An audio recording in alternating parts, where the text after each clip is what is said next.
interviews with individual experts, be it on tikanga, be it on constitutionality or all sorts of areas of expertise, and they were all interviewed prior to our 2016 report. Now, the report was drafted with ongoing input from experts, so write up some of it and then go back to the experts. Have we got it right? Do we need to adjust it? And there was a constant working between us and experts in this area.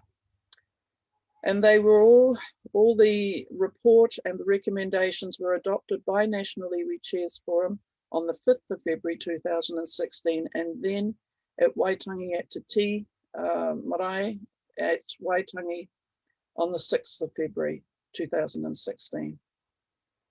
Now, since then, because one of the things we had to do was to take it back to the people and let the people talk about it for at least 5 years. And so many hui have taken place on the report as we took it back to the people. And once again, those of us on Matike Aotearoa, Matike Mai Aotearoa, were called on to address conferences, to undertake interviews, do all sorts of work. We were called on to go overseas and explain to Indigenous people overseas what we were doing. So there have been many hui. I can't put a number on it, but it's at least 100 hui that have been held since the publication of the report. And so Moana talks about how there has been great uptake. He is so right. For example, I can tell you that every university in the country, it is a required reading. The Matike Mai Aotearoa report is a required reading in at least one course in every university throughout the country. Now, what has been the result of that is I have been hearing, and we have been hearing, increasing demands by Māori for Māori to take back control of our lives and to make our own decisions. And we are hearing that also coming out of the Waitangi Tribunal, but we've seen it particularly strongly articulated in respect of oranga tamariki, in respect of our health system, and in respect of a whole lot of other things about the right to make our own decisions for ourselves. Now, another report has also been done, which is extremely important and clear. Charters will talk to you about this, is the He Puapua report, because the United Nations Declaration on the Rights of Indigenous People is the practical steps that need to be taken. It's clearly set out in the articles of that declaration in order for us to implement Te Tiriti o Waitangi. And He Puapua is a report that we had struggled for the last year to have released, that Claire and her team wrote in 2019, and is very important for setting out the specific steps that we need to take between now and 2040 in order to realize the declaration and to implement Te Tiriti o Waitangi.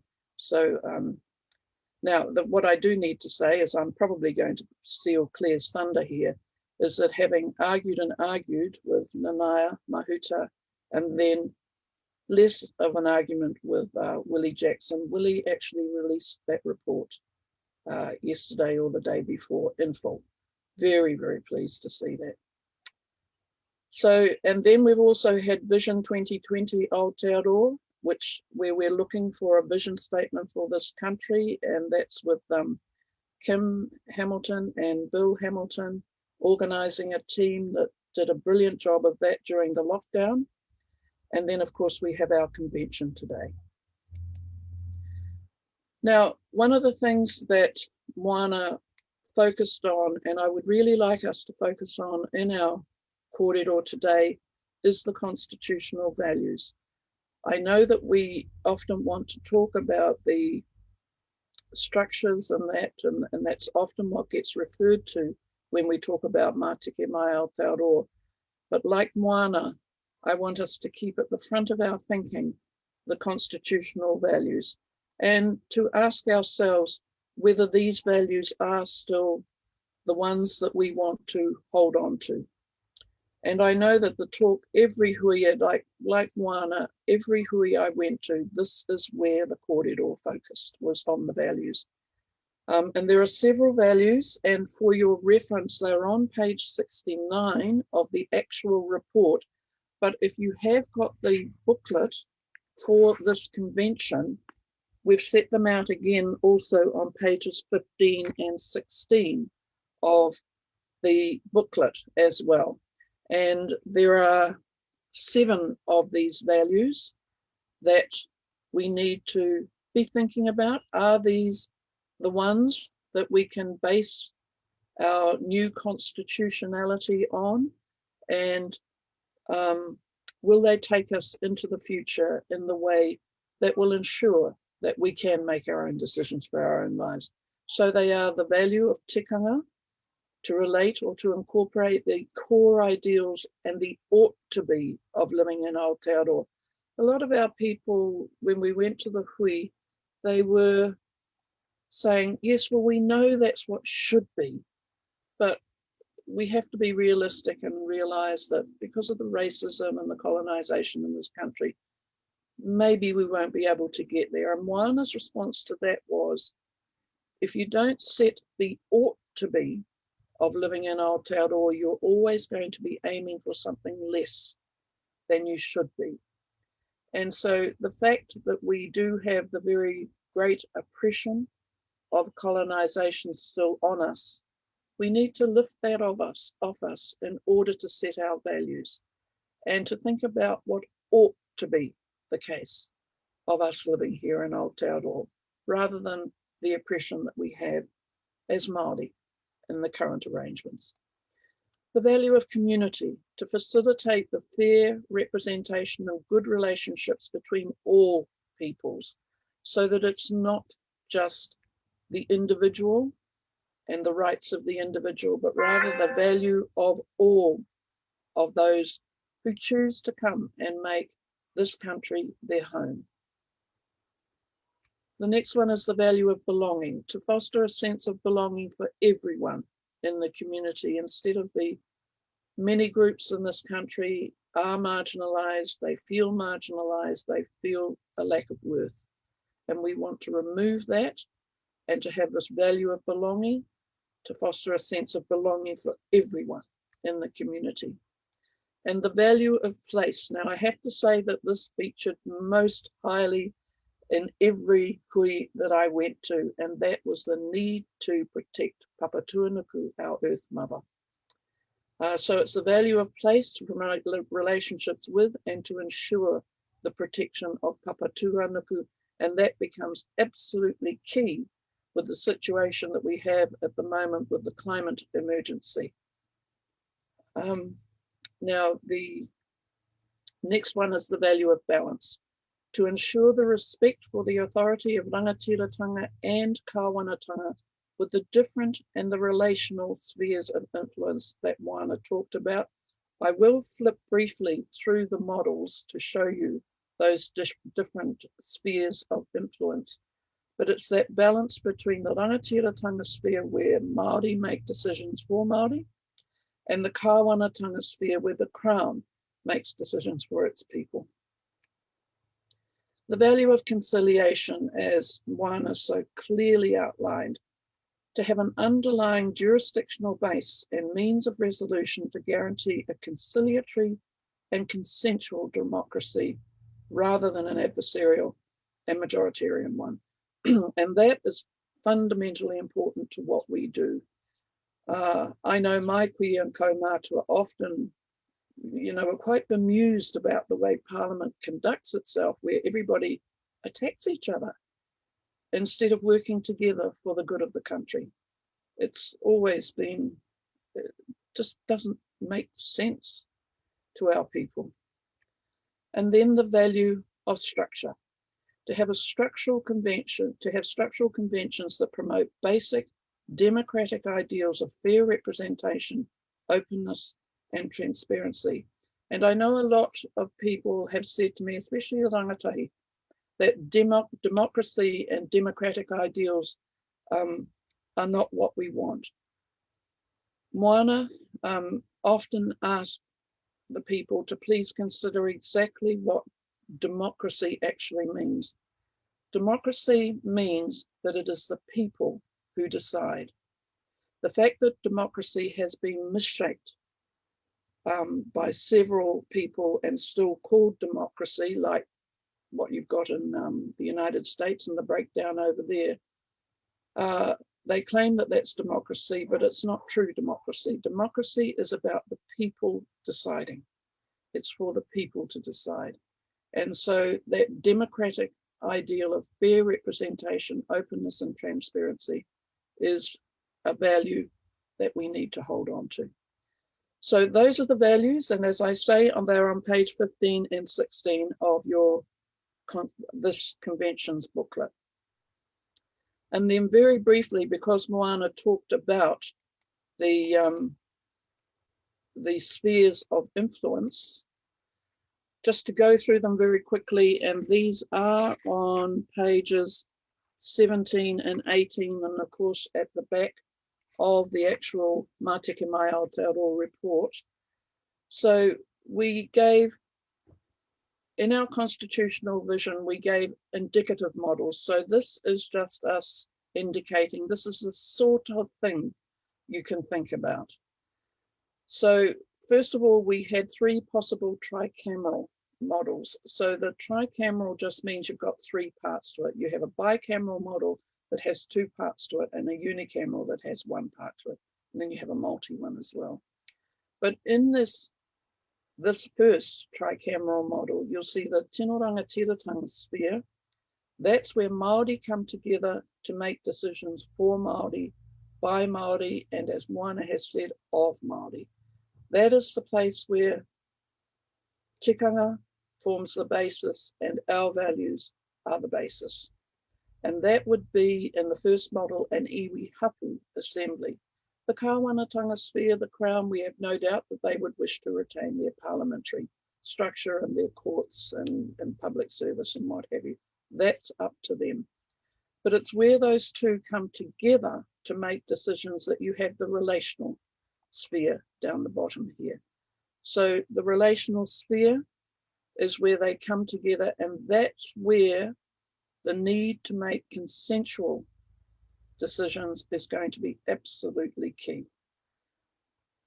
The second possible tricameral model considers it's basically the same as the first one, except that in the Rangatiratanga sphere, you would have more than just hapu and iwi representation. You would include urban representation, and I couldn't fit it on this slide, but that includes the groups that are excluded, and in particularly our elderly people, our disabled people, our children and our youth, our LGBTQI plus community, our takapapui community, all of those, and then the communities, any other communities that are at the moment marginalised, that they would also want representation within the Rangatiratanga sphere. The third possible tricameral model would consider, and this one varies in having the relational sphere being regional rather than national assemblies. The fourth is a multi-sphere model, and here we have this mana motu hake sphere in the middle here, and that was included to allow those iwi hapu who have already got their own relationship with the Crown, whether it be through their settlements or whatever, to maintain those links, but then to still have a relational sphere where other Māori representation and hapu and the Crown come together to make decisions. The fifth model was a unicameral model. I do have to say that this one, the people don't want this one. It's the existing one, but we included it because it was a logical possibility. And so one body making decisions together, and we know from our experience of the current one that if you try to do that, Māori do not have a say inside of that model. And then the sixth one is a possible bicameral model where you just have the Rangatiratanga sphere, the Kāwanatanga sphere, and no relational sphere. In other words, these two bodies simply have to learn to talk to each other and get on and make decisions together. We have, of course, the recommendations, which if you've read the report, you'll be familiar with, that the next 5 years we discuss the MATIKE MAI Māori report amongst Māori. So that has been done. Annual agenda item in the national hui of lead Māori organisations. I can't speak for others, but certainly it was discussed 4 times a year in National Iwi Chairs Forum for the last 5 years, well, for the last 10 years actually. And then that we have this Maori Constitutional Convention that we're having now, that we establish a working group to work out the structural and procedural issues for Māori, and that's something that we could consider in our discussions today. That Māori initiate dialogue with other communities. Now, I have to say on that matter, that other communities, particularly our Pacific Island relations, Chinese, Indian, Malaysian, these groups came to us before we'd even done our hui amongst our own people, came to us asking to be included in this. And there is a strong wish to be included because, of course, those groups are largely, well, they are excluded from the current parliamentary arrangements, the current constitutional arrangements. Iwi, hapu and lead Māori organisations initiate dialogue with the Crown. So we have attempted to, and you'll see that starting, the results of that starting to come out when Claire talks to you about hapu. And then we would start this year organising a tiriti convention for the country. So the Maori Constitutional Convention we have today is for Māori, but we need to start organising one for the entire country once we are clear about where Māori wish to come from in this process. And then these were all approved on the 5th of February 2016, and our goal for constitutional transformation, as Moana said, 2040. And the last thing I want to cover is just some of the comments. So as I've already said, people do not want the unicameral model. The Rangatiratanga sphere, which we need to talk about because that's a sphere where we're going to be strengthening Rangatiratanga. It will be embodying tikanga and will be very different from the Pākehā Parliament, and Moana has explained that very, very clearly. The main discussion points that I've heard around the place, and Moana has too, each Māori group, hapu, iwi, will choose its own method of determining representation, whether they want direct voting, whether they want electoral college, whatever, to determine who their representatives will be.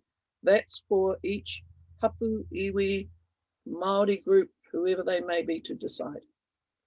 There is fairly clear opposition to political parties in the Māori body, and that's because our people want their representatives to represent them, not to be elected by them or appointed by them, only to end up in another group that they then represent. And so you lose your voice, as happens in the current parliamentary system. You elect your representative, they become part of a party, and then they represent that party rather than their people. So clear opposition to political parties in the Māori body. That's also advice that's come to us from the Sami people of Scandinavia. Fairly substantial support for our iwi, hapu, urban, and I've got ... because I couldn't fit them all in, but all those other excluded groups, that they all have representation in the Rangatiratanga sphere.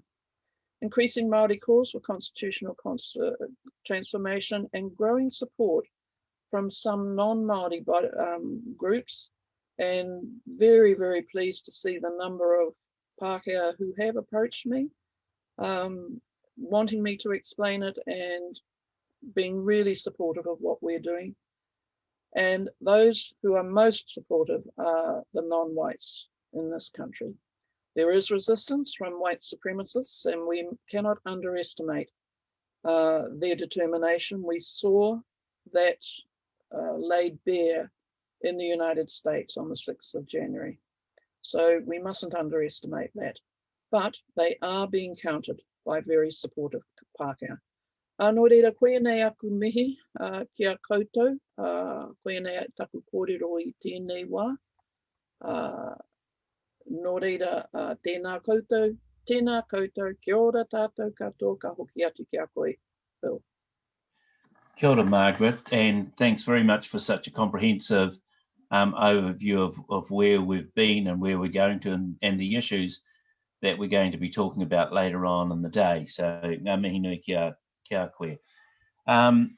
Just one of the other things too, just to let you know that one of Margaret's star pupils was Nanaia Mahuta, and we developed a good relationship with her when she was responsible for the UNDRIP, for the declaration. And the other thing too, because this, there's a bit of whanau in and out of Parliament, and Moana's nephew Willie sends his apologies.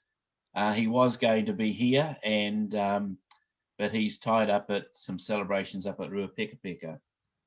The next speaker was a very, very young student activist at university, and now she's a very, very mature doctor, lecturer at Massey University, and she led the rangatahi stream of work in MATIKE Mai. I'd have much pleasure in inviting Dr. Veronica Tawhai to just tell us where she's taken MATIKE Mai since she led the rangatahi contribution to the report. So, Veronica, please. Yeah. Hei anō, e te papa tame, kōrua ki a koe hoki Papa Bill, nā kōrua te rā I whakatūwhera hioi, nei rā waku mihi kia kōrua. Me waku whakaaro kia tātou kai whakahaere o tēnei kaupapa a moana hoki ki a koe whae Margaret. Ai, kōrua kua tū ki te kei o tēnei waka, e tū tonu ana me te ngana whakarite ana I a tātou me pēhia ngā rā kei te tū mai hui anō. Tēnā tātou katoa, kua tau mai ki tēnei whare kōrero, tui tēnā tātou katoa. Me ngā mihi ki tō tātou kaupapa o MATIKE Mai Aotearoa. Kia ora everyone. I'd just like to support everything that has been said so far and to give my thanks. It's a true privilege to be able to join the kōrero today. Absolutely wonderful to be able to see and hear Mona and his thoughts, and thanking you also, Whae Margaret. As you know yourself and Mona have been, our great leaders in this kaupapa, and certainly for someone such as myself, it really lends to a confidence for those of us that are also part of this kaupapa in terms of having you both as such strong tuara for us. I really do thank you, for all the work that you have done and the great leadership that you give us in what really is a momentous task. So thank you both. And kia ora to everyone who's listening. So yes, my name is Ronnie, Kuhurangi te maunga, ko apu te awa, ko nuku tai memeha te waka, ko te papa tipu o uepohatu te whenua, ko Ngāti Porou te iwi. Hoi, waku mihi hoki, ki ngā maunga, ki ngā awa, ki ngā whenua, ngā hapu, ngā marae katoa te motu e hāpai nei i tēnei kaupapa o Matike Mai, me ngā kōrero o rātou mā mō tēnei mea te rangatiratanga, mō tēnei mea te kāwanatanga, hoi ngā wawata kua tuhingia i roto i te tiriti o Waitangi. So I was asked by Mona and Margaret if I would help assist to coordinate what became the rangatahi project of Matike Mai Aotearoa. To the great wisdom of Whai Margaret and Mona, they realised, as both of them have discussed this morning, you know, the importance of engagement, but the need perhaps for different forms, you know, of engagement for different groups. And so really that's what I wanted to focus on this morning, to give you a little bit about the Rangatahi project, but not so much what they found, not so much the particular values that they had talked about. I'll leave that for other rangatahi to talk about. And of course we have the report.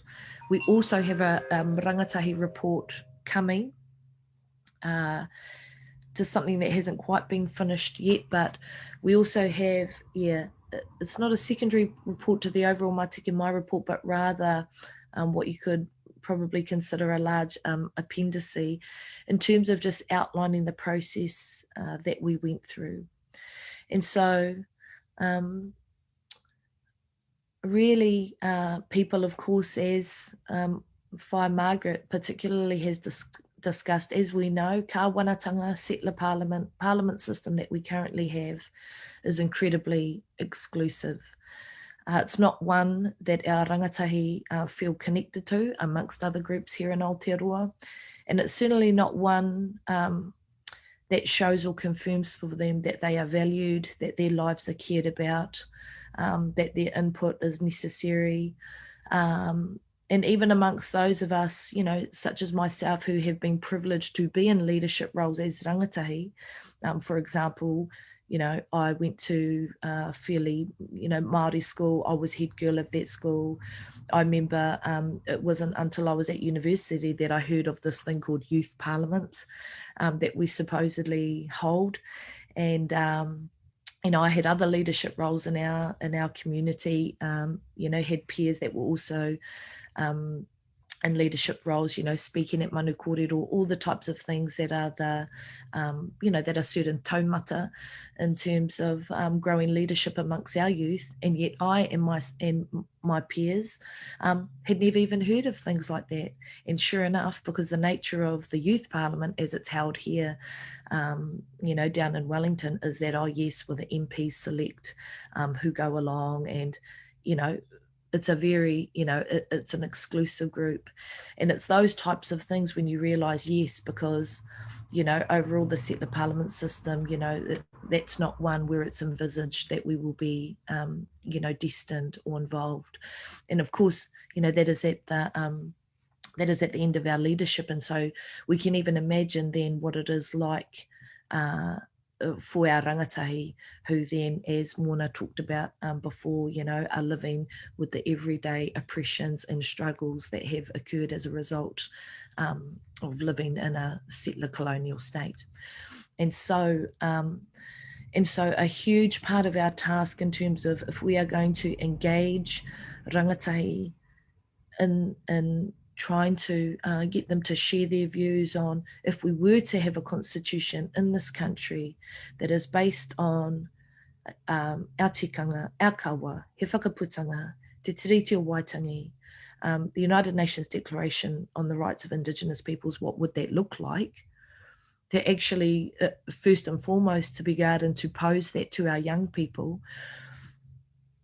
You know, they've already had a lifetime where not only are their views or what they think about things not necessarily valued, you know, we know they certainly are in some environments, but, you know, overall wider society, you know, first and foremost, if, you know, we already live in a place where they're not valued, but then especially when it comes to issues of politics as we know it, when it comes to issues of constitution as we know it, you know, that there would be this huge barrier in terms of their willingness to contribute, their willingness to engage, because, you know, most rangatahi would think, oh, politics or constitution, you know, that's not for me, that's not something I can contribute to.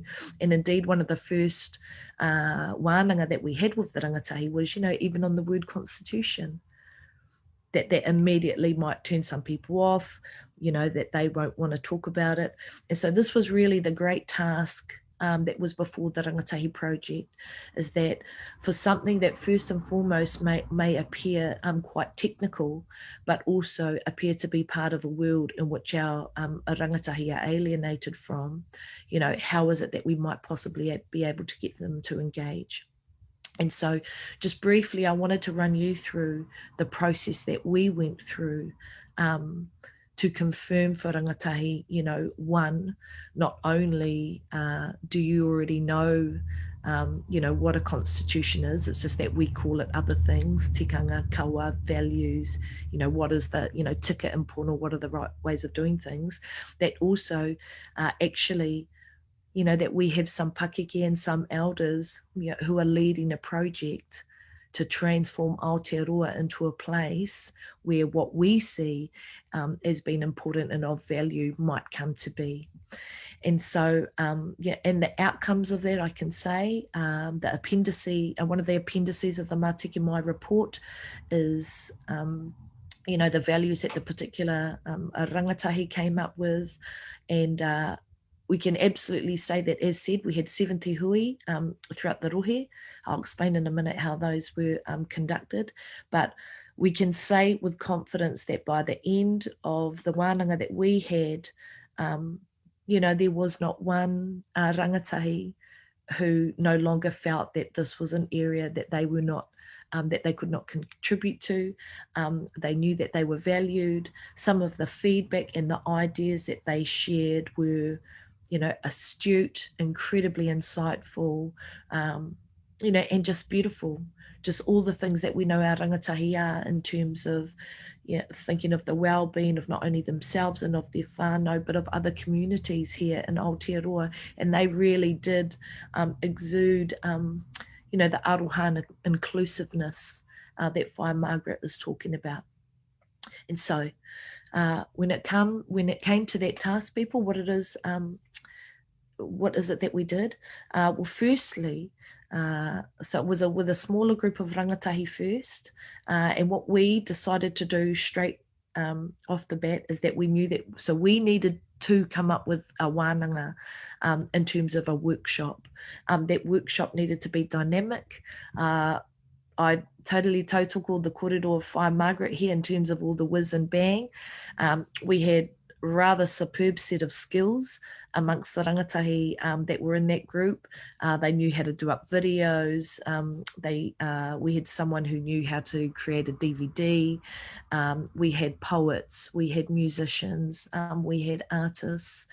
And so by the end of a 3-month initial period, where with a smaller working group, what we did is that we designed this workshop.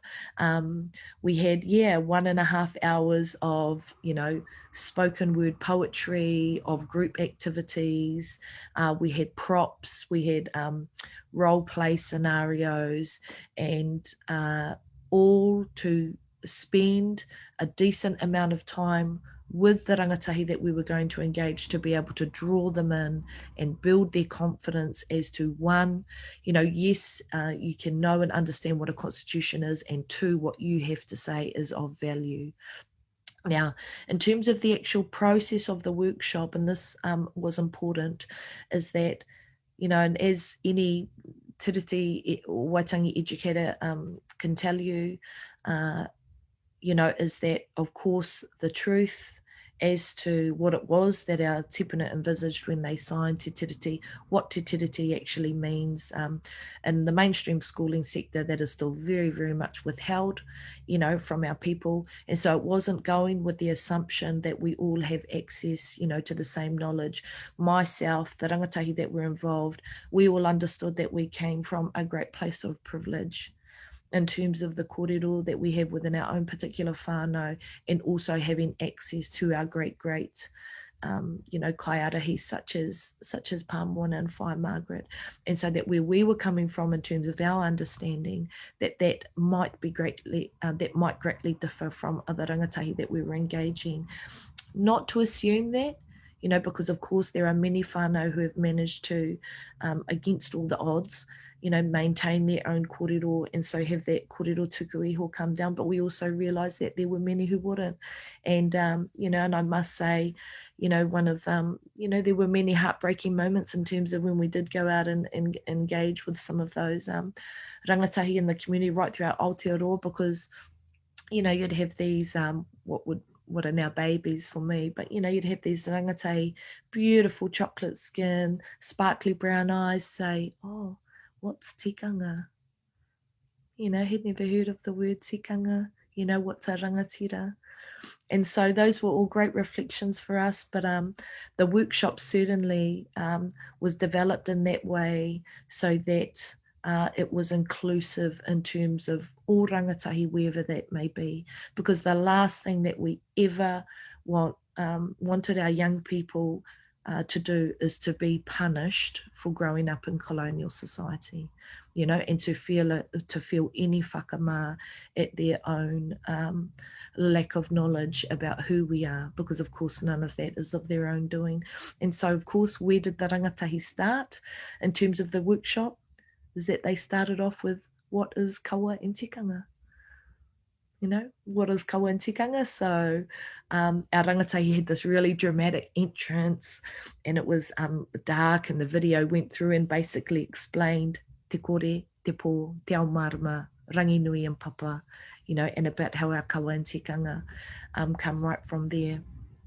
The other important thing was that then in terms of how it is that hapu, etc. operate, Moana's huge focus that he has always had on, that rangatiratanga is the power to define, it's the power to decide, it's the power to protect. And so really then taking rangatahi groups through an exercise then.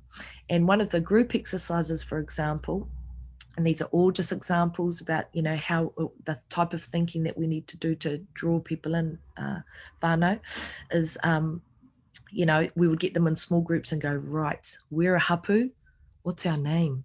And what are some of our tikanga? And just the things that these rangatahi came up with were amazing. For example, there was one rōpū who said, yep, this is our name, and any new people that come into our community, that come into our lands, we're going to give them a pōheri so that they know who we are, and so that then we can help look after them. And just that ongoing relational engagement, our right to manaaki as tangata whenua. Now that may sound like a very, very basic concept, but of course, is that done anywhere? I haven't heard of that, but also, and yet would solve many, many of the social problems that we have, that's just one example. But anyway, so the workshop continues to develop along those lines. Another really important moment in the workshop is then, of course, where we have built rangatahi up to understand, right, this is our kawa and tikanga, right, this is how hapu operated, right, we were full owners and the exercises of our mana. And then what happened? And so some of you may know of Moana's chair exercise with, Queenie, the British Queen, and Maori. And what our rangatahi did is that they turned it into a car exercise, something that other rangatahi could relate to. And it was, yes, the Māori's driving the car, who gets to choose the music, how fast do we get to go, etc. We then invite Te Koini o Ingarangi into the passenger seat, but who's still driving the car? The Māori. We might share in terms of what type of music we want, and then we invite others into the back seat of the car. And in terms of this being one of the more, not controversial, but can be one of the more emotional moments of the workshop, we then didn't describe what happened to the Māori, but one of the key things was that we then invited the rangatahi in these workshops to say, you know, and where's the Māori now? You know? And I thought that what they would say is things like, oh, back seat, or oh, in the passenger seat, etc. And of course, what did they say? Even myself, I remember in our first couple of ones being really surprised, but yeah, and mamai, but of course this is reality, is that they would say, oh, in the boot, oh, in the gutter.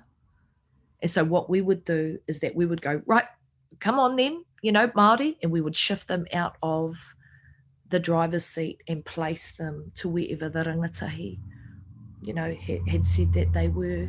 And I must say those were very sad moments, but a great insight into exactly that our rangatahi knew and felt exactly what was going on and what had happened to our country.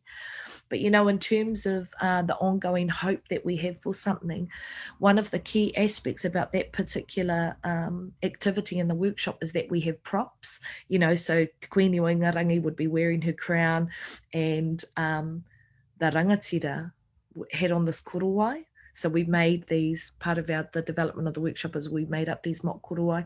And anyway, this was one of the really visually stunning moments of the workshop. Is so, you know, we would, you know, grab the Māori driving, the rangatira, and say, right, in the gutter, you know, in the boot. Some people would say, you know, on the road, or left down the road. And so we would put them and sit them down as if they were sitting on the gutter. But of course, they were still wearing the korowai. And so that was one of the really inherent messages is, hey, you know, that might be us, ke raro, putu ana, you know, that might be us in the gutter, but guess what? You're still a rangatira. Guess what? We're still rangatira, you know, and that is part of that we have the inherent power and potential within us to bring ourselves back out. Not going to be easy, you know, but guess what? You know, that we are part of a long legacy, as Pamona was talking about today, in terms of never giving up on that, you know, and the oranga that is inherent in being able to exercise our own mana. Yeah, and so the workshop would then carry on from there. In terms of the rangatahi would then, as an added emphasis on the importance of connecting to those rangatahi who are participating in their local area, is that there would then be stories and examples of current challenges or issues that came from that rohe. You know, so the way that the rangatahi groups was structured is that we had that initial national group come up with the workshop, but in terms of who would actually roll out the workshop, we would have regional groups of rangatahi that initial group would train, and that group from that rohe would then go out. So they were going to their own schools. Kids at these places would know who they are. They would say, oh yeah, I live down the road, etc., etc. But they also had a deep knowledge of and understanding of the things that were going on. For example, the Rena and the oil disaster, you know, talking about the Tūhoe raids, you know, lots of different things that were going on, so that then the rangatahi who were participating were fully drawn in, because they would know about their issues. Those are their local challenges, and of course they themselves had ideas. So it was really about building rangatahi up so that they had the confidence to be able to contribute and to know, you know, and whatever you have to say is really valued. In terms of then that being sort of the climax of the workshop and us saying, right, you know, now you know what constitutional transformation is about. Tell us, you know, tell us what you think our constitution should be based on. And we had a range of different activities for them to be able to share their thoughts. First thing is that we had a huge banner. We had a huge banner that had Matike Mai Aotearoa written on it that we would roll out, and that we would then give them vivids, and they would come in and write their ideas on. You know, really important.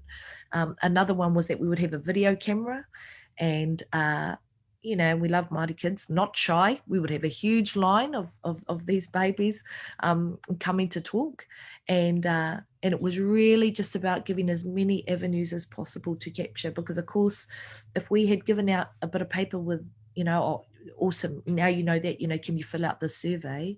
I'm not sure we would have got any back. And so, as a result of that really excellent workshop that these rangatahi had developed, the ability of these regional groups to be formed, all those rangatahi that were willing to do this mahi, because it was all 100% volunteer mahi. And we're talking about high school students, university students, rangatahi that are already working, rangatahi that already have young families, on a volunteer basis would, be willing to be trained in this workshop by our national group, and then, go out and do these hui in their region, and they just did an amazing job, and the quality really is in all the kōrero that came about as a result. And I must say, one of the really interesting things for me is that after we had done most of the regions, what we did is that we then held a summary hui at Te Raika Marae, where we got, this is in Poneke, where we got 2 of the representatives each to stand up and tell us, right, what were the main findings from all the hui that you'd held in your rōpū. And I honestly remember thinking, oh my gosh, this is going to be a mess. I don't know how I'm possibly going to capture everything. But, I sat there and with everyone else, while the 2 representatives from each rohe got up one after the other. And it was absolutely astounding across all the rohe right throughout Aotearoa, 5 clear common themes. Really, really clear 5 key common themes. As said, you can read those in the Matike Mai Aotearoa Rangatahi report. But what I wanted to really focus on overall, just to conclude, I'm not sure how long I've spoken for so far, Papa Bill, just give me a wave when I need to stop. But is that, people, and any tiriti educator can tell you this, and anyone even having constitutional conversations. 5 minutes? Thanks, Pat. Okay, so people, what I learned from the Matike Mai Aotearoa Rangatahi experience, what I really wanted to, just really conclude on is just what I was saying about, anyone who has these types of conversations and anyone who is working in this field knows that we have such an extreme amount of work to do to have a common understanding as to what things like he whakaputanga and te tiriti o Waitangi were actually about. We are in a very precarious situation at present in terms of where, so the government is now talking about, te tiriti in the treaty. And I know a lot of people think, that we've made wonderful, wonderful progress in this area. But what the government is continuing to do, which they have done for some time, is that they are rewriting the meaning of te tiriti o Waitangi to suit the perpetuation of the current power structure that we have, the current constitutional structure. For example, te arawhiti, we have a cabinet paper that they have written where they say ka whanatanga, yes, the government's right to govern everyone, and Rangatiratanga, yes, Maori right to look after their treasures, and that is it. And they are saying that this is te tiriti o Waitangi. And so people, when you have those types of absolute lies being perpetuated, if that is the common understanding across people, we are never ever going to get to the type of constitutional transformation that is required. Because when we start talking that this is the place that we start talking at, so where people go, oh yes, te tiriti o Waitangi, yeah, I know that, ka whanatanga, the right of the current structure to govern everyone, then we are not going to get very far. And as shown by the rangatahi, there's a real need to be creative and innovative and really apply our minds to the task as to how is it that we are going to engage our people in the envisaging and working towards this new constitutional structure. Because sadly, many of our people are not yet in the place of having access to the knowledge that can actually then form the foundation upon which we can begin to think about what that might look like, what are the values that might hold. Because, for example, when our people are walking around thinking, oh yes, Treaty of Waitangi, we ceded our sovereignty and Rangatiratanga is just over our stuff, you know, then we have a huge issue. And so that was the huge lesson with the rangatahi, you know, starting off by things such as kawa and tikanga, you know. Then for us actually, you know, looking at, well, what is actually Te Tiriti o Waitangi about? And I understand that for those of you that have been working in this field for now decades, this must just be incredibly frustrating and really not what you want to hear. You know, because what we had, people, is a goal of 2040. We want constitutional transformation by that time. We just need to get on to moving towards that. But I just am absolutely cannot emphasize enough that the task of conscientization, or the raising of that awareness so that we can actually get some action, while that has been going on forever, there is still an incredible amount of work to do. You know, and that is, so as part of this convention, my recommendation and what I would really like to see out of it is, what is the education plan that is going to sit alongside our work in this area. You know, because when we are asking people to contribute to a kaupapa, you know, that we actually haven't ensured, or that people don't have all the information about, you know, I feel, you know, that in many ways is a great injustice. And so to ensure that we have some sort of education conscientization program that sits alongside that, because the results can be amazing. Now, rangatahi, perfect example of absolutely the types of things that can be achieved, you know, when we meet our people where they are. And as said, some of our people will definitely already know, they will be steeped in an understanding of what our rangatiratanga is and what our mana is. But for others, and many that I come across over the last decade or more that I've been doing community education work, that is not the case. And so that is my, that would be the one thing that I would like to see that has come out of our rangatahi experience. Papa Bill, thank you. Well, Veronica, I just want to feed back to you your inspiration, your innovation, your enthusiasm, and that's why we got such great results out of the rangatahi team that you led. And you know, I think most of us could listen to you for the rest of the day. And one of the young leaders in this kaupapa, it's great to have you there. So thank you for the time you put into working with the rangatahi to develop the report, and for the work you've done since, and for all the thinking about how we go forward, because I think that the challenge that the word you've given us about putting an education stream in is something that we have to pick up. So we'll be looking for you to help us lead that. And just a last thanks, Pap, to all the rangatahi that were involved. We had over 80 volunteer rangatahi workshop engagers, and really they were like young decol educators by the end. So just to absolutely thank them. Obviously couldn't happen without them, but they themselves were amazing. So big mihi to all of them all over the motu. And I tautoko that. I attended a few of the rangatahi. Yeah, did you? And they were just incredible. And but anyway, we'll hear a wee bit more about one of them who's been there with you later on.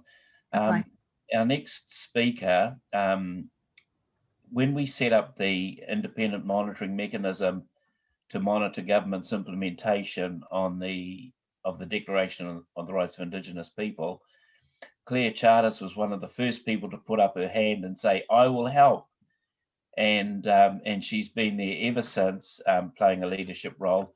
Her most recent contribution in that area was to lead a working group that was helping government implement the Declaration on the Rights of Indigenous People. And so I'll hand it over to Claire to tell us a bit more about that. Professor Claire Charters, thank you. Kia ora, Bill. E nā mana, e nā hoi whā, tēnā koutou katoa. E aku rangatira, tēnā koutou, tēnā koutou, tēnā koutou katoa. Ko Ngāti Whakauetea, iwi ko Clear Charters toku ingoa. And before I begin, I just want to mihi to Moana, to Margaret, and to Veronica. That was really inspirational. Thank you very much for that.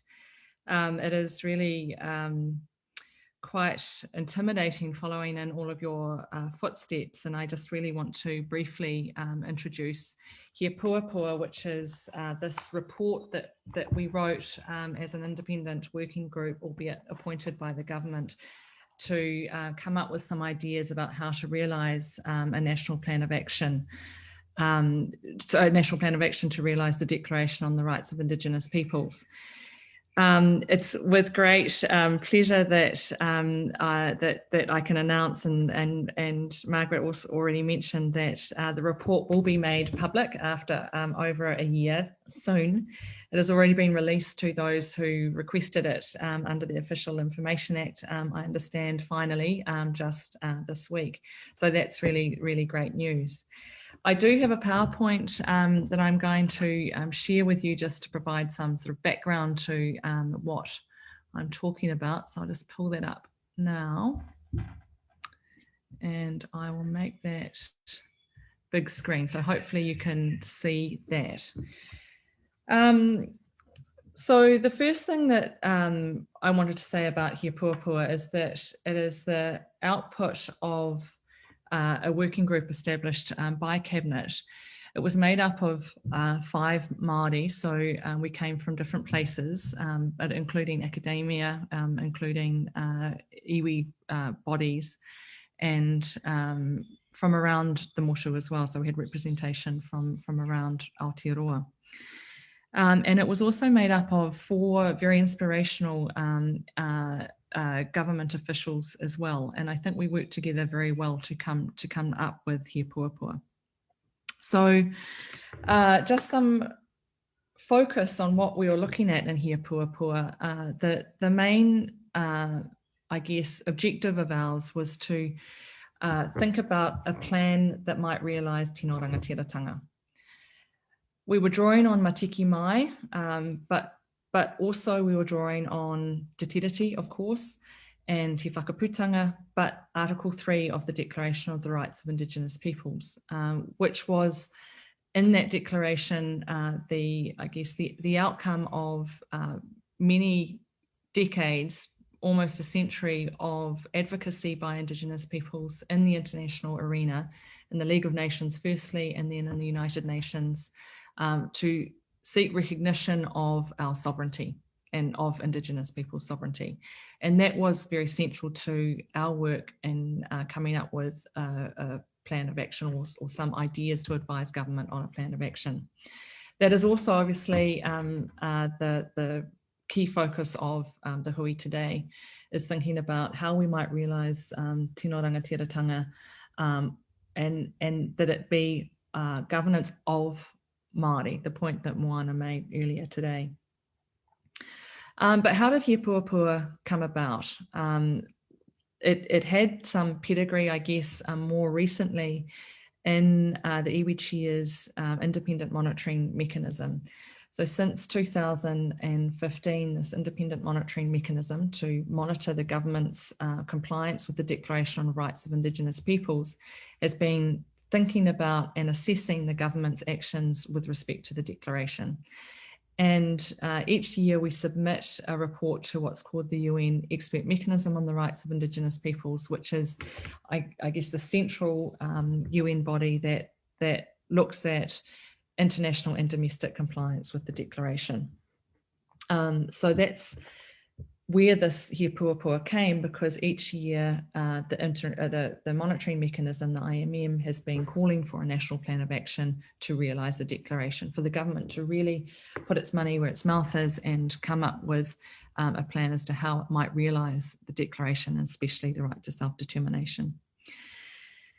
So in a more recent timeline, and it was at September 2018 that Mr. Mahuta announced that the government would be developing a national plan of action.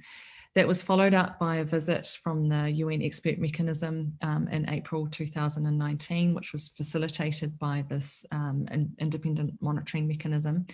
And we hosted this UN body to talk about how we might go about and to advise the government and Māori about how we might go about coming up with a national plan of action. By August 2019, the Cabinet had approved the establishment of the working group, and we got to action. We weren't given much time. I think our first meeting was on the 23rd of August 2019, and we delivered our report as requested on the 1st of November. So we had just a little over 2 months to produce this, which is a 106 pages long report and advice to government. And it's only now that it's become publicly available. It has been quite difficult to try and get the report to be made public, and even now it's only to those who've requested it under the OIA. It is unfortunate that it's taken that long for some of the reasons provided include the election process and so on, but I do think and have made it very clear in my view that it's taken too long for this report to come out. So I've already made the point that there is a strong relationship between the declaration, the right to self-determination, and tino rangatiratanga in Te Tiriti, and obviously in He Whakaputanga as well. But it is really important to note that the declaration does provide some greater detail about what that can look like and from an international UN level. So it talks about rights to self-government and certainly autonomy from state. And so this is ideas of power that are completely separate from the state. So it's not what Veronica was talking about when she was talking about the Te Arawhiti document of Rangatiratanga over taonga. It is something different from that, which is our own ongoing inherent sovereignty that we've always had. That is not power under Parliament or under any other authority, but our own authority, which is completely independent and our own. It also expresses in the declaration rights for our own institutions and structures and governance bodies, our rights to practice our own laws and to live in accordance with our own desires and destinies.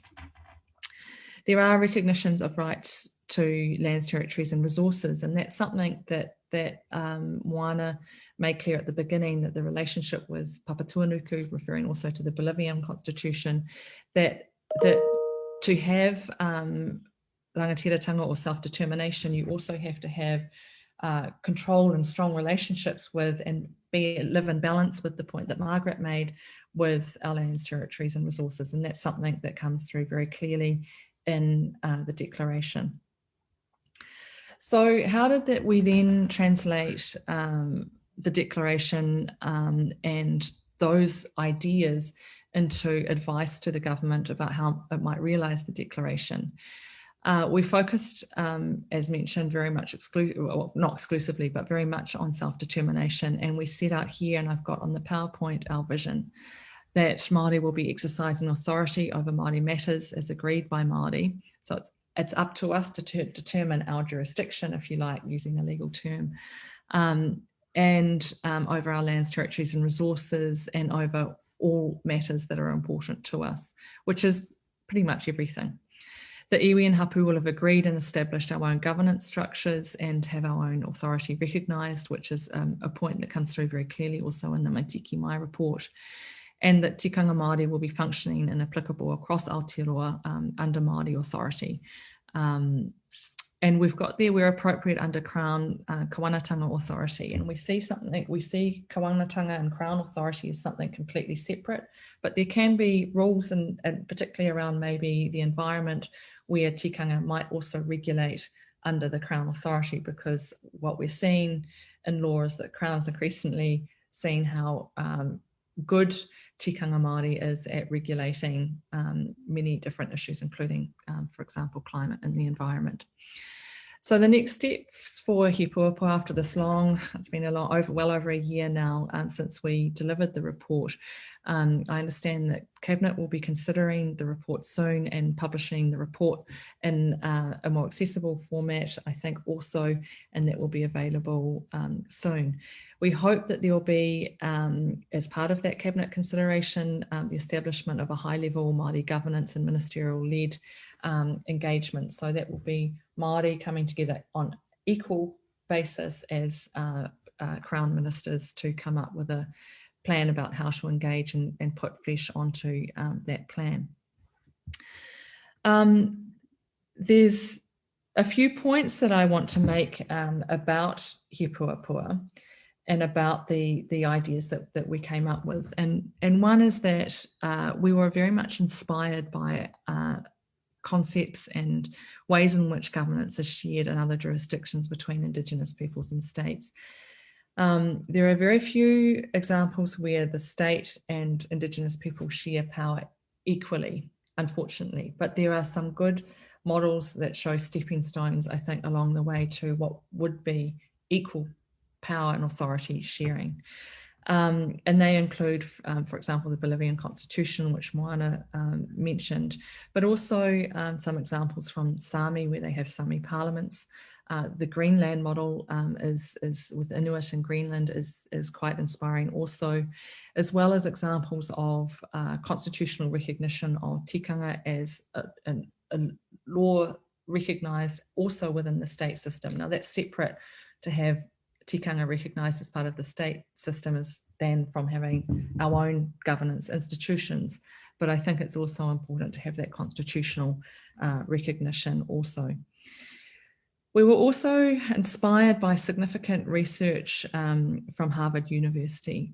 There's been a project called the Harvard Project on Indigenous and particularly American Indian, but more broadly than that and more widely around the world, about our own Indigenous peoples' governance. And what it's clearly shown through empirical studies, particularly from the States and Canada also, but from more widely, is that Indigenous peoples do better culturally, socially, and health and economically when we regulate ourselves without state interference. So we drew quite a lot on that material in He Puapua also.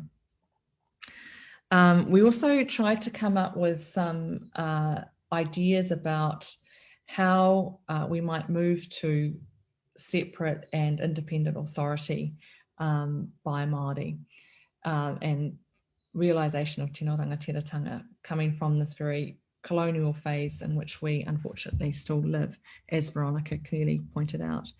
And we can see some immediate steps that could be made. For example, it would be very easy for the state to recognise tikanga authority in marae settings where Māori don't need state recognition and we already exercise our own authority, but it would be important for the state to recognise that.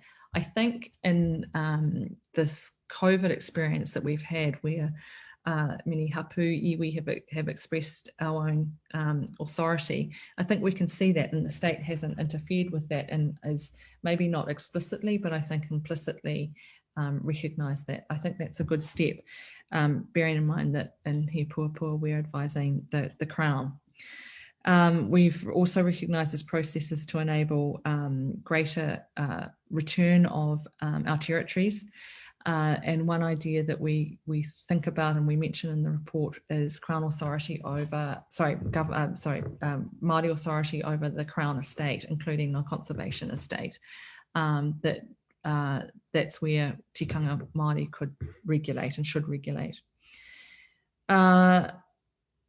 We focus less, although it does come up, on Crown governance, on what sort of steps the Crown could make to recognise Tino Rangatiratanga, because we very much see a process for Māori exercising authority and realising Tino Rangatiratanga of our own accord, and that should be an area that the Crown stays out of, other than potentially to provide resources, but to let us do our own thing, and deliberately stay out, as might be envisioned, as envisaged in Te Tiriti. But we do also think that the Crown can take some steps, and we provide some advice there. Again, it's quite, as Moana pointed out, it's quite institutional in focus there. So where we go to now is really important, and I think it's fortuitous that we're having this constitutional convention now, just before the government is considering the next steps with respect to the declaration as well, because these processes go hand in hand. And I really do hope that Cabinet is listening to some of the korero that we're having today, and also the korero that we've been having in around Matike Mai, but also for the centuries before now, and since before even 1840. And it takes that into account in thinking about these next steps towards constitutional transformation. I'm going to leave it there because I think we are short on time. But before I do, I just wanted to mention that we called the report He Puapua on the advice of our rangatahi member in consultation with some of our other rangatahi that we were talking to through preparing He Puapua. Unfortunately, the consultation and discussions were not as wide as we would have liked because we had such a short period of time. But he puapua means a break, which usually means a break in the waves. But here we are referring to and hoping for a breaking of the usual political and societal norms and approaches. We hope that breaking of a wave will represent a breakthrough where Aotearoa's constitution is rooted in te tiriti o Waitangi, e whakaputanga, and the United Nations Declaration on the Rights of Indigenous Peoples. Kia ora, Bill, thank you. And also thanks to Kim and all the others providing the logistical support here. We appreciate it very much. Kia ora koutou. Thank you very much for that, Claire, and thanks very much to you and the working group for the work you've done in producing this. And I hope that, perhaps one of the things that will come out of this convention will be perhaps a separate convention on, so that the people can discuss the National Plan of Action and see which bits that we can lead it out and not leave government to do that. As Veronica said in her presentation, she managed to gather together a number of young people who could who developed as leaders and not only developed the content for Matike Mai, but they've also gone on to continue the work and taken up leadership places in a whole lot of different environments. And our next speaker, Jadelle Dimas-Kure, is one of those rangatahi, and I'd just like to invite Janelle to take us through her experiences with Matike Mai and then how she's moving it out into the community now. So Janelle, please. Tēnā koe Mata Bill, anō ki kia koutou e mātaki mai ana I te rānei, me tēnei kaupapa whakahirahira o tātou. My name is Janelle Dimas-Kure, he uri tēnei no te whakatohea, ko mā titi te maunga, waiweka te awa, ngā tira te hapu, whakatohea te iwi. And I am privileged, very privileged, to be the māngai for rangatahi today. And I state that privilege with the knowing that I came into the Matike Mai space at the tail end of the Matike Mai report being drafted. And so conscious of the time, I'll just probably flick over a few things. Mi ana kia koe, Ronnie, no te kaupapa rangatahi I Piko. And we're seeing the fruits of that as we make our way towards constitutional transformation in 2040. So yeah, real quickly, Whai Margaret's already talked about the logo, and I'm also probably not the best person to speak to that. I wanna firstly mihi to the pakeke of Matike Mai, Matua, Bill, Whai Margaret, Pa Moana Ma.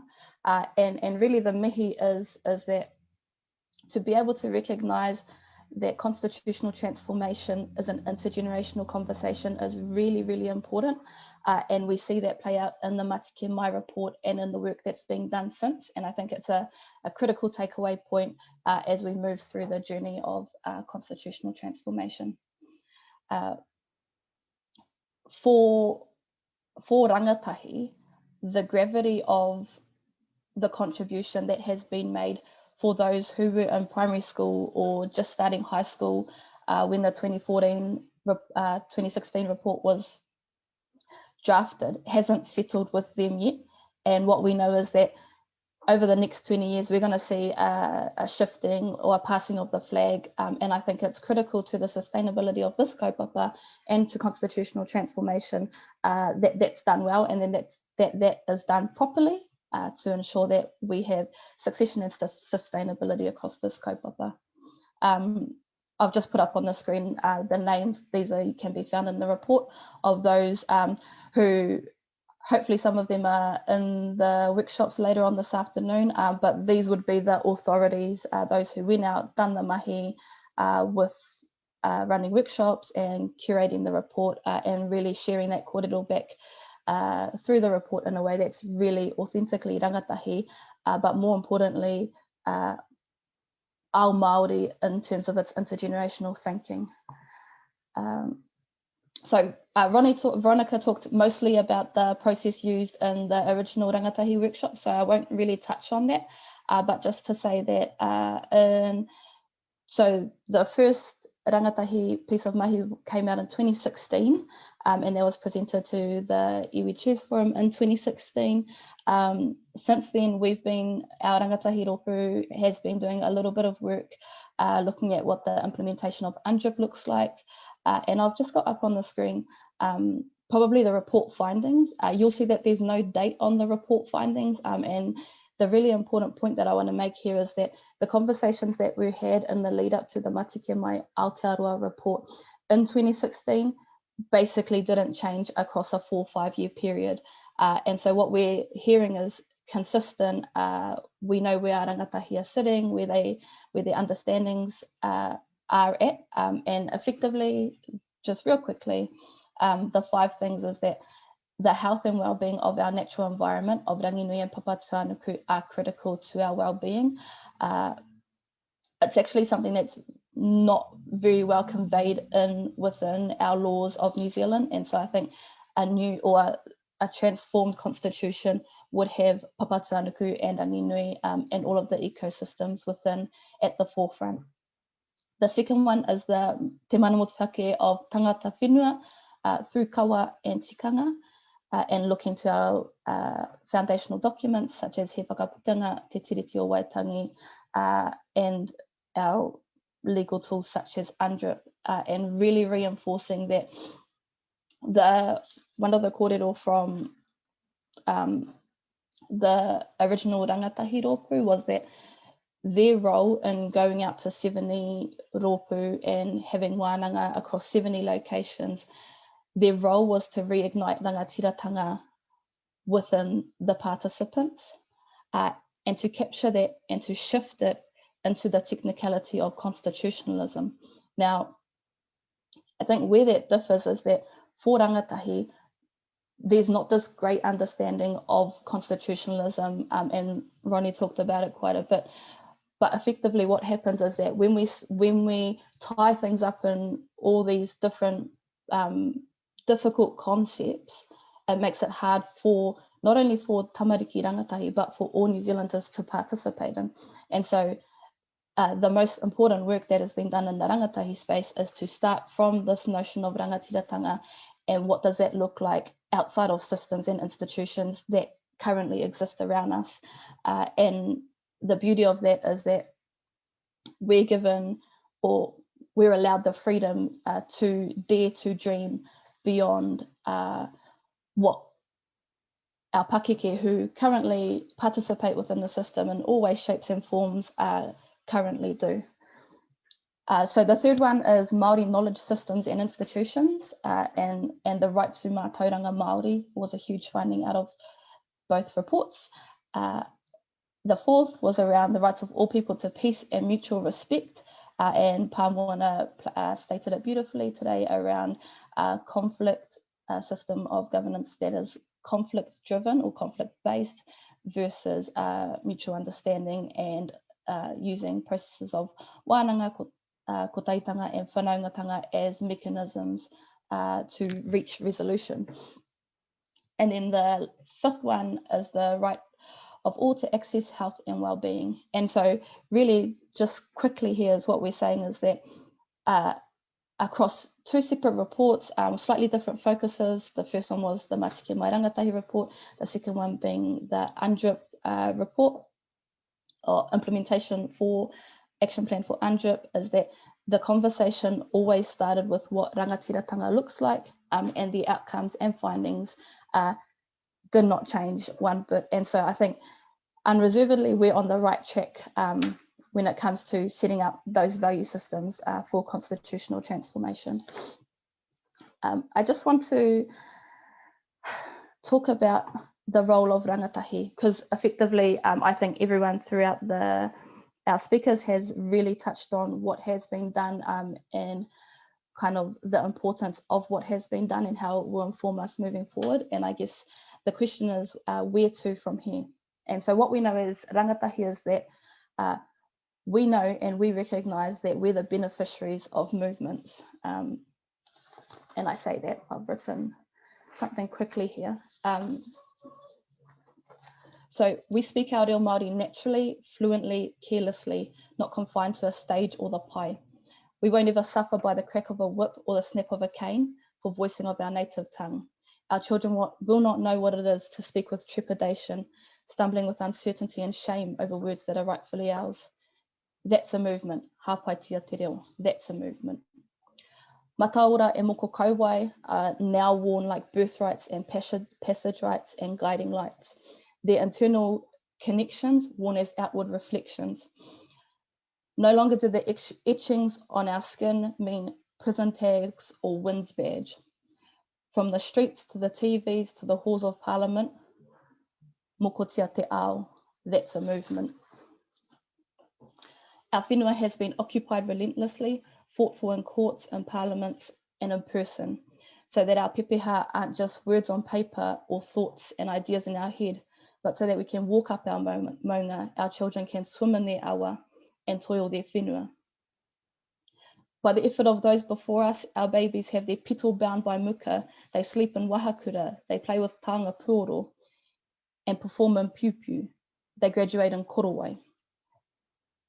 Revival of our traditional practices, those are movements. And so really the mihi is to everyone who's carried the movement before us as rangatahi recognise that we're the beneficiaries of movements. We know that in 2040, when constitutional transformation is a reality for our tamariki, and when I'm a kaumātua welcoming my mokopuna into a new constitution, that will be a part of a movement. And so I think the real conversation today is around how do we dare to dream and how do we dare to see beyond what our pakeke and kaumātua have thought for us. And I just want to pick up on one last point from the MATIKE MAI Rangatahi Rōpū in going around their kōrero and in facilitating the conversation on spheres or how we engage a system of governance. One of the models that the rangatahi put forward was a model that didn't include a kāwanatanga sphere. It was based solely on the Rangatiratanga sphere. There's difficulties in that logistically or logically and whether it's viable within a 2040 New Zealand. But the reality is that there were no limitations when rangatahi went to wānanga. There were no barriers to their ability to dream a future for themselves. And so why not an aspiration for a system that has rangatiratanga at the centre and doesn't compromise on that? And I think at the end of the day, the quote that I've just got up here is around my greatest aspiration is that mokopuna will laugh at how feeble my dreams were. This kōrero was actually shared to us by whaia Miriana Pittman as we sat in Matatu Marae in Mangere on our way to Waitangi, preparing to present the Matike Mai Aotearoa Rangatahi section of the report to the Iwi Chairs Forum. And so if we're asking what is rangatiratanga, quite simply it's the right to live freely and autonomously as whanau, hapu and iwi systems. And effectively it's the capacity to dream, to design and to disestablish systems which removed intergenerational conversations. And so what we know is that intergenerational trauma is healed through intergenerational conversations. In order for this movement to continue, we need to be privileging and prioritising intergenerational conversations. We need to make sure that rangatahi are at the forefront of these conversations and are leading all parts of the discussion. And if we go back to the list of those who took part in the original thing, we now have people that are doctors, lawyers, divers, hunters, paisitters, carvers, teachers, advocates, and unequivocally, this generation is now raising the next generation. And so we need to make sure that every aspect of constitutional transformation is prioritised by having intergenerational conversations. So koera noi ho māku. Hope I kept it short and sweet, and I'll hand it back to you, Mutu. Oh, kia ora, Janelle.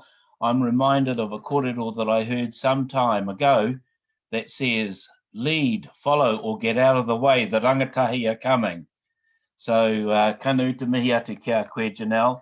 I think I loved your confidence, your courage, your vision, your activity, your promise, and your optimism about how you're going to shape our future for us. So, kanu te mihi atu kia koe, and all of the rangatahi who've walked beside you and walked that journey with you and others. So thank you so much for that.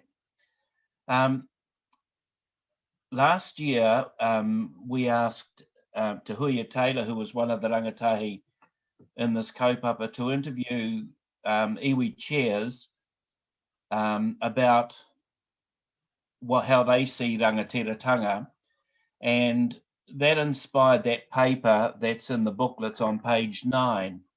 But what's coming next is just a short video of some of the comments that have been made by those iwi chairs, and unfortunately they're not, the group isn't as big as we hoped it would be, but some of the things and thoughts are there for us to look at. So Kioni, are we okay to put that video up now? So this is iwi chairs sharing their views about rangatiratanga.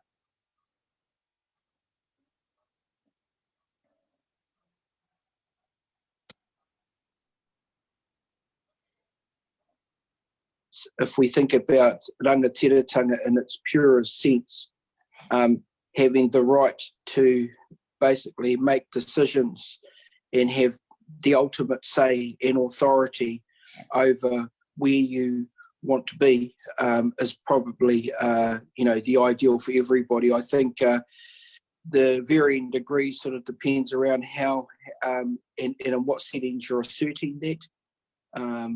I think it's we're very limited in terms of our ability to be able to exert rangatiratanga in a modern day context in a way that we would probably understand rangatiratanga to have been applied by our people. For us, rangatiratanga is about us making our own decisions about our own lives, about our own lands, about our own resources. As far as we're concerned, it was never for Pākehā to tell us what to do in our own lives, and we have never allowed them to do that to it. For Ngāti Kahu, when our maraes all gather, our hapu all gather, we're very clear that nobody tells, like no hapu tells another hapu what to do, no whanau tells another whanau what to do, although we're all so intermingled, we, Rangatiratanga, in my view, is the set of standards that one has that So whether it's in your whakapapa, because everyone has tino rangatiratanga, mana motu hake, within their whakapapa. But it's absolutely how you with that mana motu hake and that tino rangatiratanga. It's a conscious and an unconscious choice on your own part. It's a distance that you live by. It's what you deem to be your whakapolo or your religion. It's how you choose your life and to accept that comes your way or to refute it. And it's up to you really, and it's on a case by basis for you in your heart. So I think tino rangatiratanga absolutely rests in the heart of people and rests in the very Māori. Our hapu are really, really clear that only they will determine what goes on in their rohe. And yeah, the fact that the Pākehā refuses to listen and respect and honour that just makes our life more difficult and makes our exercise of our rangatiratanga more difficult. But if we were to give up on that, well, you know, our mana is gone, our rangatiratanga is gone, and who are we if we allow that to happen? So we can't. I mean, and that's what we were handed down. You can't let sort of thing go. And so I'm all into giving our whanau a greater voice, because that's, if we can't drive leadership at the whanau marae hapu level, then I don't think we're going to truly change the system. We try and do everything that we can to enable our hapu to self-determine for themselves. So generally, hapu lands are in hapu hands, and they they make those decisions that affect themselves. And I suppose the same applies to whanau as well. Hence the reason, I got into property and got into business was so I could be in a position to be able to determine what I do with 168 hours of every single week of every single year. And so, as a result of that, I get to choose where I'll give my time. And so I do that, with my iwi, with my hapu, but probably most importantly, I get to do it with my whanau.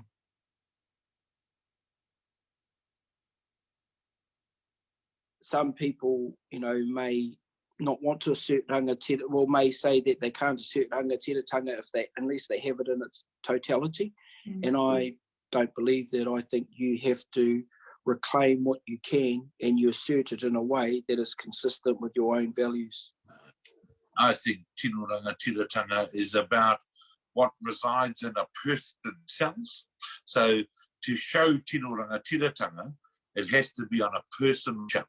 And that sort of flows to your whanau, that flows to your hapu, that flows to your iwi, and that flows to your, or to the nation. Tino rangatiratanga on a national scale means breaking down the barriers, means breaking down the inhibitors. It means providing and actually not asking for things. It's about maneuvering ourselves to create things. And that's what I think tino rangatiratanga is. Knowing your role, accepting you and your role for the betterment of the community.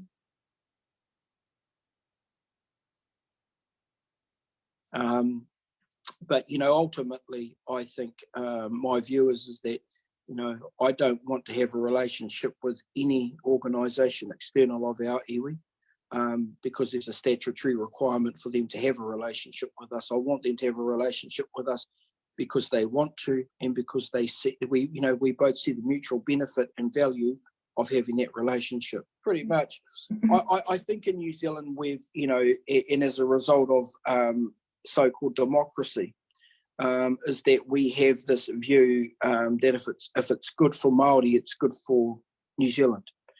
And I think that's probably an easy out, Because what that ultimately is saying is that it has to be good for New Zealand before it's good for Māori. What I would like to see is that we are given that, so first of all, the pūtea that came through during COVID that enabled us to resource us so that we could deliver what we needed to deliver. In terms of resource consent matters, hey, it's really simple. If somebody wants to do anything in Aotearoa Council, when we tell you that it's not okay, don't question us. In terms of the law, which is the thing that oppresses us the most, for the first thing we need to do is not try and fiddle with tikanga to try and make it fit into the law. That was never what was going to happen. Tikanga must be recognised as the first law of this country, and it has to be accepted, so that when we do things in terms of tikanga, that is how it's done.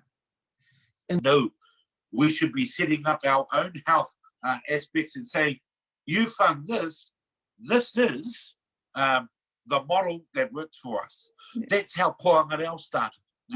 Ko Hangareo didn't ask the Crown for any money in the first instance. It stood up on its own with the support of almost every leading rangatira across the Mutu. And then the Crown said, shit, this is a model that get on board. How are we going to control this? By providing them with governmental funding. And so that's one of the inhibitors. They put the funding there, but they also put the strings attached to it. So what I want is models that work in the justice sector, models that work in the education sector, models that work in the housing sector, models that work in the employment sector. Those are going to be key. And then you've got the environmental aspects, like tino rangatiratanga for water, okay? Like we're grappling with our cousins in Tāmaki Makaurau right now. Okay? Tino rangatiratanga over the best usages of land. Is it cows, or is it growing stuff like the old people used to do? Okay? I mean, that's a principle within Waikato is tunu mā kaikai. And so how do you utilise your land to provide the kai for the collective tino rangatiratanga of the whanau and the hapu? That's good. Sorry, just on the local government councils one, so they would say they're not the treaty partner. And so that's what gets them out of being as committed and as obligated. So but it sucks really, because they're the delivery arm for a lot of the central government policies, particularly in RMA. And so so I think they are a function of central government, and they should also be bound by the same treaty obligations.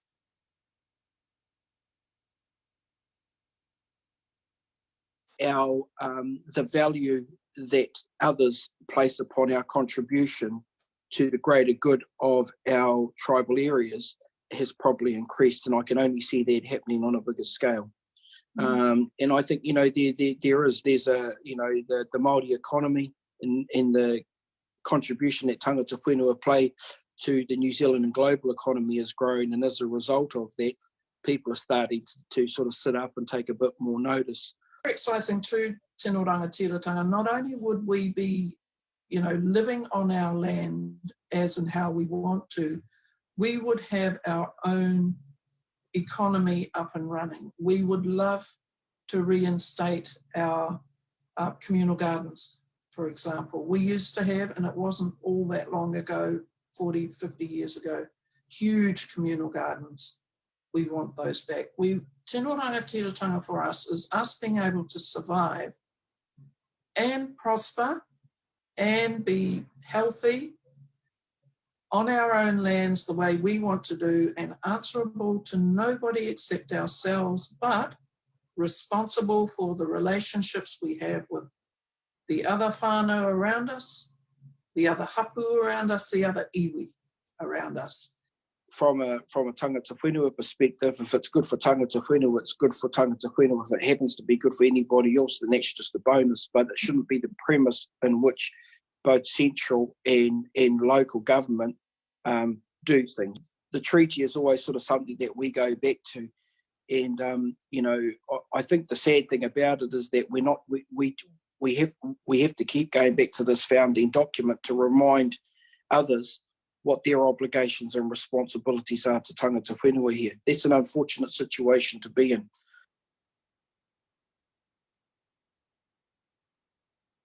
I think rangatahi, on the other hand, need to understand that there's a transition that needs to take place, because what's most important is that when we depart from the shore, is that everyone's on board the waka. You know what I mean? You can't have, we don't need to have casualties as a result of this, where we have a generation of people that are feeling like that they're the old net that's been cast out and the new net's ready to go fishing, and you've been just left on the beach while the rest of us have jumped in the waka. You know, we've all got a part to play. And I just think, you know, it's we just have to be understanding about where we are in terms of our evolution and development. Nā koa ko te pūtake o tēnei mea te tino rangatiratanga, kei ka taia te hakahua, te hakaputa i roto i te reo. Tēnei mea kia hau nei, tēnei mea te reo. Ahako e mōhiu ana ko wētahi e mataku ana kei riro i te Pākehā te reo. Kia hau nei te mea tika kia kōrero tēnei reo e te katoa. Puta i tēnei motu. Mēnā ka taia te katoa, te kōrero i te reo, e mārama ana wēnei mea te tino rangatiratanga, te mana Māori motu hake. Ngā mea katoa e pāna ki te ao Māori, kia mārama ai, a tauiwi. He ao rereke te ao o konei, te ao Māori. Engari, kia kaue e mātaku ki tēnā reo, ki tēnā ao. He ao, hei hāpai atu, hei tautoko atu i te katoa. It's what we're role modelling today for our tamariki means by 2030. I've got every confidence that we will be in a much stronger position. And then, but I do think we will completely correct ourselves with the generation after you. Tino Rangatiratanga is about you and the way you interact with your whakapapa. Yeah. Other than that, you're welcome, because we will always manaki our manuhiri. So, Maori parents look in the eyes of a newborn child and dream that that child will have a full and healthy and desirable future, but educated. Hold that for a moment, Keone. Parents dream for their children, for a while at least. Keone, if we can just And, hold that.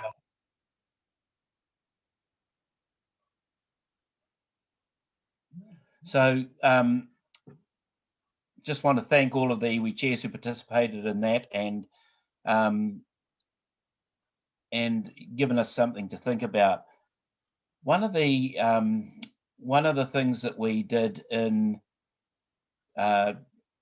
developing the constitutional transformation work was to keep the conversation going, as Margaret said, at iwi chairs. And at the end of 2019 in Ngaitahu, Sir Tipene O'Regan told us that his view was that we'll get nowhere with a constitution unless we have a vision to hang the constitution from, or to help lead a constitution. So that in 2020, our Pōtikanga group set up a project that aimed to develop a vision for Aotearoa. And we set up a project called 2020 Vision. And what's coming is a summary of some of the ideas that have come out of it. Now, where we were going to was we were trying to land on one vision, but we haven't achieved that yet. But what we have achieved is a really clear identification of some of the themes that have come out of the corridor from the number of people who participated in the project. And you can see that summary on page 12 of the conference booklet. And just in front of us and leading off the conversation is Sir Tipene O'Regan, who is talking about the 2020 vision, Aotearoa vision, Aotearoa 2020 vision project, and some of the comments that are made by people who participated in it. So thank you, Keone. If you can play that video, please.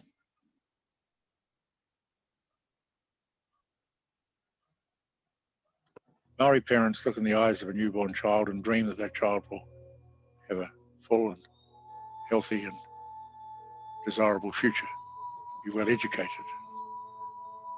Parents dream for their children, for a while at least, and they're the kind of things we need to be able to give those dreams meaning, to give them substance. Aotearoa 2020 vision. 2020 vision for Aotearoa. My vision for Aotearoa. My vision for the future of Aotearoa. My vision is that when I grow up, there will be no plastic in our oceans, clean water, clean reefs, no smog, and there will be plastic that can dissolve. I envision a whenua that is pollutant-free, water that is clean, our native trees and our native birds thriving. I also envision our whanau having all of their needs met, having safe and warm homes, having good jobs that they want.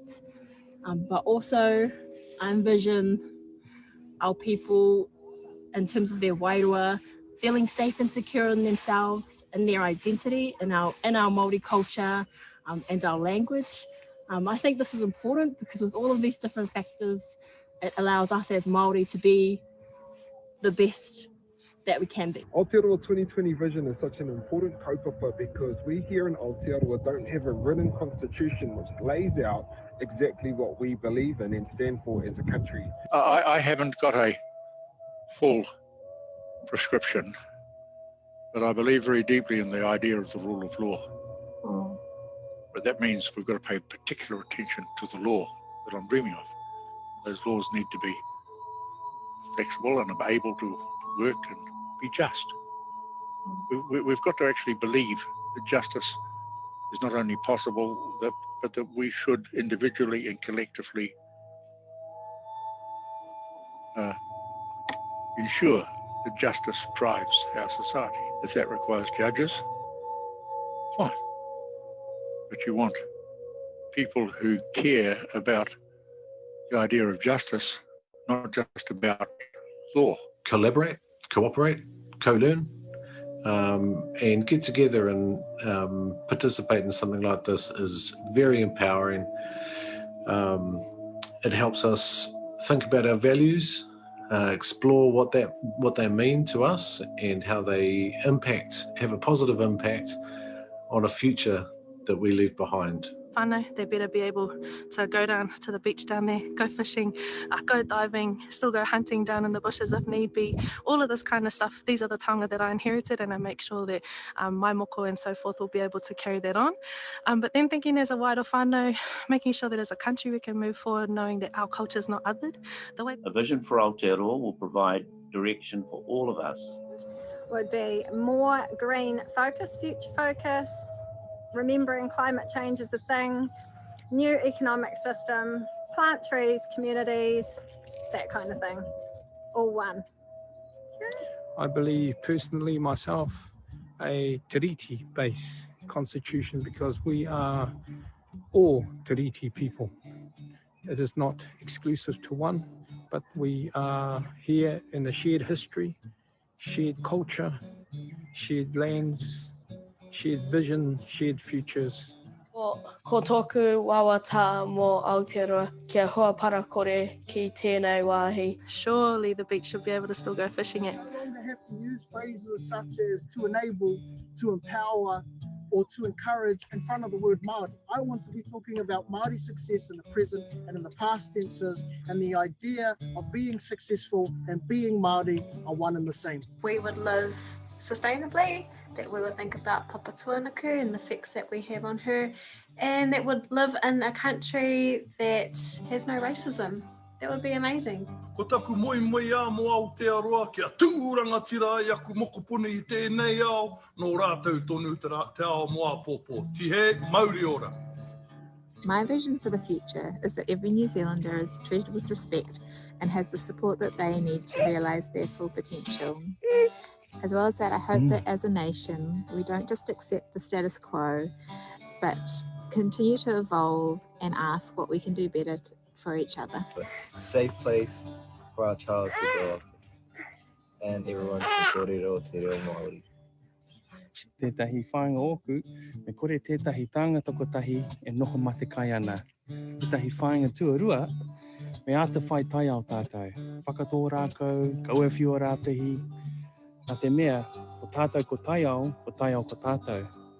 Ka ora tai ao, ka ora tātou. My vision for Aotearoa, it's a country that's inclusive, that's tolerant, that's diverse, where we can embody the essence of taititiriti in our daily lives, where compassion and empathy are at the centre of our interactions with each other. Tēnā koutou, Rangatiratanga, mō tēnei rautaki mā tātou, tēnei pūtākitanga mā tātou, e ngā Māori kura, e ngā rangatira. My vision for the future is for everyone to speak Māori. Kia ora, my name is Sani Ngātai. Vision for the future, speak Māori. Why? Well, you should. Ko tāku e timanako nui nei, moana maka mo te apopo. Ka noho te reo Māori, he reo matua. Those of us who can speak Māori actually can communicate with extraterrestrial life. Kia ora, vision for the future, speak Māori. Why? It's important. My ideal vision for Aotearoa is a place where there is equal opportunity, regardless of social status, regardless of income, regardless of who you are and where you live in the country. It's a place of equity and equality. It's a place where it's a place that isn't without challenge, because challenge is what makes you grow. Challenges is what demand more of you in order to be better. If we didn't have challenges, we wouldn't want to step up, we wouldn't want to learn. And knowing that my children are growing up in an environment that can nurture them to be the best version of themselves. Ideal Aotearoa would look like for me in the next 2 generations, or one day. So essentially, I would like it to start with the taiao. I think this is an area that we need to address immediately because, you know, it's crying out for our help. And we can see that in the rapid decline of our native species and in the deterioration of the quality of our ngahere, our awa, and our lakes and everything. So that would be the first thing that would be a part of that Aotearoa, would be the prioritisation of maintaining and caring for our taiao.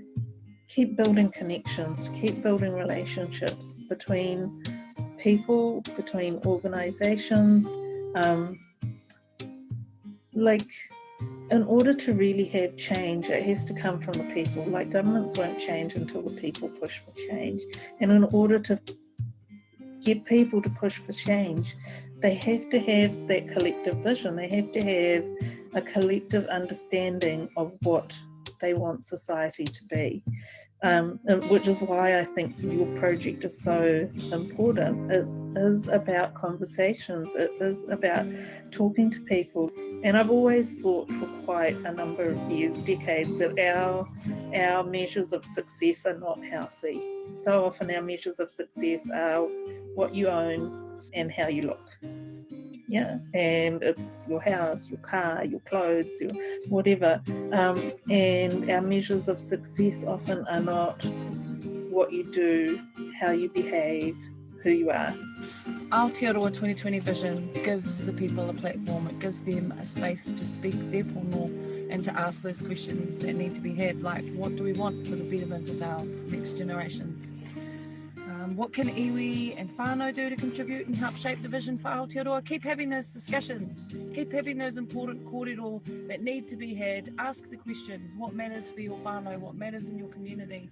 And then put a plan in place as to what you can do to make that, achieve that as a reality. If you don't know who you are, you don't know where you're from, you actually got no idea of where you go. First know thyself, but know thyself by knowing others better. And so he was talking about understanding yourself, the principles of comparison, your own culture. And culture is not immutable. It's got to evolve. And we've got to be, culture requires cultivation. But above all, in terms of who we are and where we're from, we must always remember to remember and build those principles into our understanding. Our isolation provides us with all sorts of freedoms and opportunities. And it's almost sinful not to dream of how we might be. We're not going to be able to prevent the rising sea levels. They've been up before. We're not going to be able to prevent earthquakes. But we can shape our society to fit both the environment of this country and the admixture of people who live within it. And I think the iwi, if they're going to dream about the treaty and their rights, they need to think about their constitution and think about how we might yet be. What I want to the future is still to be healthy. Yeah, and each day I like to wake up in the morning and go to work. Yeah, and be take care of my family, paying my mortgage, be a normal life, you know.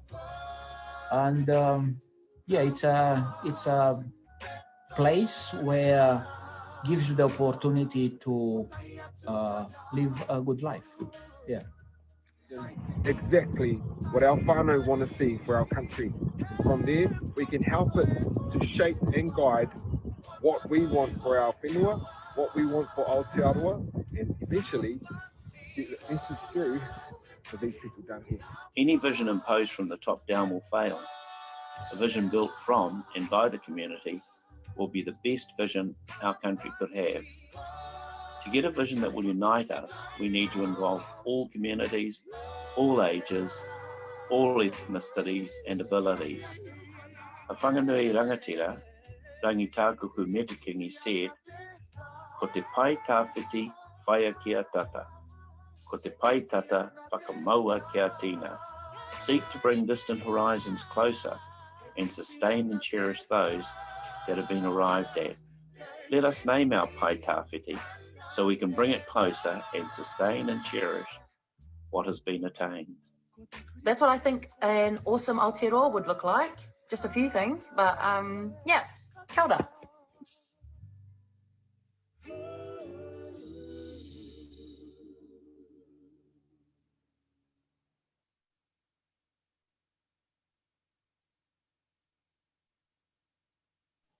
And that web Facebook page is still alive for people who want to participate in that project, where the next step is to having community conversations. But we'll have more details about that later on. We're moving now into workshops, and the purpose of the workshops is to prioritize three themes. One is the theme around what does a strengthened Rangatiratanga sphere look like? The second one is what values are important? And the third one is about visions. Now, in a few moments, I'll get Kim to explain the technical things that need to happen, but you'll be put into groups and each group will have a facilitator. You'll have about 45 minutes to discuss those topics, and then we'll be brought back for feedback. So if I can just hand over to Kim to explain the technical parts of how this changeover happens. So Kim, please. Kia ora tātou. Hopefully you've had a chance to have a look in the chat box. We've posted up a link along with the meeting ID and passcode for you to come on and be part of the interactive workshops. Once we're in there, we'll have a briefing, and while that's happening, we're going to put you into groups, and there'll be facilitators' names attached to that. The facilitators will be assigned co-host abilities, and for those, once you come into the room, if you want te reo to be part of the te reo workshop convened by Hear Me and Safari, please just let us know and we can move you around. So, yep, so follow that link, please. Give us a couple of minutes to get in there and get it sorted, which we can't do till we conclude this webinar session. So can we close off this link now? Well, yes, just say your farewells and thank everybody, and we're good to go. Well, kia ora tātou. Kim, if you can post the link again. Thanks, everyone.